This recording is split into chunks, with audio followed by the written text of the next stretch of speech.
বন্ধুরা আজ আমরা এই ভিডিওটার মাধ্যমে দেখে নেব আমরা একটা এক্সেল শিটের মধ্যেই আমাদের কিছু পছন্দের সেলকে কিভাবে লক করে রাখবো, আবার কিছু পছন্দের সেলকে কিভাবে আনলক করে রাখবো। বন্ধুরা দেখতেই পাচ্ছেন আমার এখানে একটা স্যালারি শিট রয়েছে, আর এই স্যালারি শিটটার মধ্যে যেমন দেখুন নেম, পোস্ট, স্যালারি এগুলো তো আমার চেঞ্জ করার প্রয়োজন পড়বে না, সেই জন্য এটাকে আমি লক করে রেখে দেবো।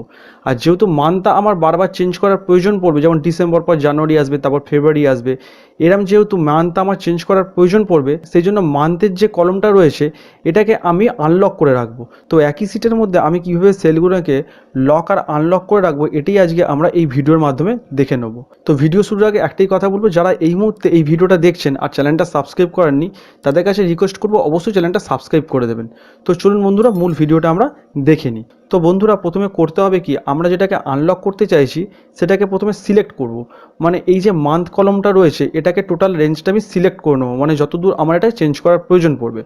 সিলেক্ট করার পর এটার উপরে আমি রাইট ক্লিক করব। রাইট ক্লিক করার পর একটু নিচের দিকে আসলে দেখতে পারবো লেখা আছে ফরম্যাট সেল। এই ফরম্যাট সেলে আমরা ক্লিক করব। ক্লিক করার পর আমাদের কাছে একটা ডায়লগ বক্স চলে আসবে। এই ডায়লগ বক্সটার মধ্যে আমাকে প্রথমে আসতে হবে প্রোটেকশানে। প্রোটেকশানে আসার পর এখানে দেখুন লক বলে একটা অপশান রয়েছে, আর এটা টিক হয়ে আছে। তো এটাকে আমি টিকটাকে তুলে দেবো। তুলে দেওয়ার পর এখান থেকে আমি ওকে করে দেবো। ওকে করে দেওয়ার পর আমার এটার কাজ শেষ। এরপরে বন্ধুরা যে সেলগুলোকে লক করতে চাইছি সেই সেলগুলোকে আমরা সিলেক্ট করে নিতে পারি, বা পুরো সিটটাকে আমরা সিলেক্ট করে নিতে পারি। তো এই কোনাকুনি এসে আমি পুরো সিটটাকে সিলেক্ট করে নিলাম। সিলেক্ট করে নেওয়ার পর আমরা আসবো রিভিউতে। রিভিউতে আসার পর এখানে প্রোটেক্ট সিট এই অপশানটায় আমরা ক্লিক করব। প্রোটেক্ট সিটে ক্লিক করার সঙ্গে সঙ্গে আমাদের কাছে একটা ডায়লগ বক্স ওপেন আসবে।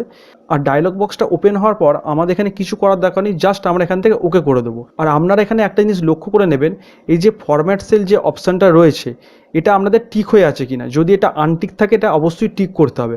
আমার যেহেতু টিক হয়েই আছে তো আমার কিছু করার দরকার নেই, আমরা জাস্ট এখান থেকে এটাকে ওকে করে দেবো। ওকে করে দেওয়ার পর এবার বন্ধুরা দেখুন আমি এখান থেকে যা কিছু চেঞ্জ করতে চাইবো আর কিন্তু চেঞ্জ হবে না।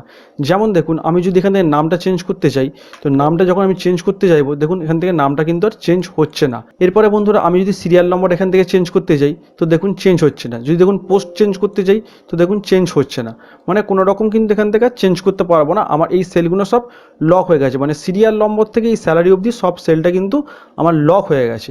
কিন্তু আমরা যদি মান্থটাকে চেঞ্জ করতে যাই তো দেখুন মান্থটা আমার কিন্তু চেঞ্জ হবে। তো দেখতেই পাচ্ছেন এখানে মান্থটা কিন্তু আমার চেঞ্জ করতে পারছি। দেখুন যেমন আমি এটা ব্যাক পেজ মেরে পুষে দিলাম, এখানে এবার যা ইচ্ছে আমি লিখতে পারি বা জানুয়ারি দিতে পারি। তো বুঝতেই পারছেন আমার কিন্তু এখানে মান্থটা চেঞ্জ হয়ে যাচ্ছে, যেহেতু মান্থ কলমটাকে আমি এটাকে লকটাকে আনটিক করে রেখেছি। তো আশা করি ব্যাপারটা আপনারা বুঝতেই পারলেন। আপনারা একটাই এক্সেল শিটের মধ্যে আপনাদের পছন্দের যে সেল থাকবে সেগুলোকে কীভাবে লক আর আনলক করে রাখতে পারেন। আশা করি বন্ধুরা পুরো বিষয়টা আপনারা বুঝতে পেরেছেন। ভিডিওটা যদি ইনফরমেটিভ মনে হয় তাহলে অবশ্যই চ্যানেলটা সাবস্ক্রাইব করে দেবেন। আর সাবস্ক্রাইব করে দেওয়ার পাশাপাশি নিচে থাকা বেল আইকনটা অন করে দিয়ে অল নোটিফিকেশন করে দেবেন, যাতে এরমই পরবর্তী ভিডিওগুলো আপনার কাছে সবার আগে পৌঁছে যায়। বন্ধু বান্ধবদের মধ্যে ভিডিওটা শেয়ার করতে ভুলবেন না, এটা সবার মধ্যে শেয়ার করে দিন। দেখা হবে এরমই কোনো পরবর্তী ভিডিও। ততক্ষণ পর্যন্ত ভালো থাকুন, সুস্থ থাকুন, ধন্যবাদ।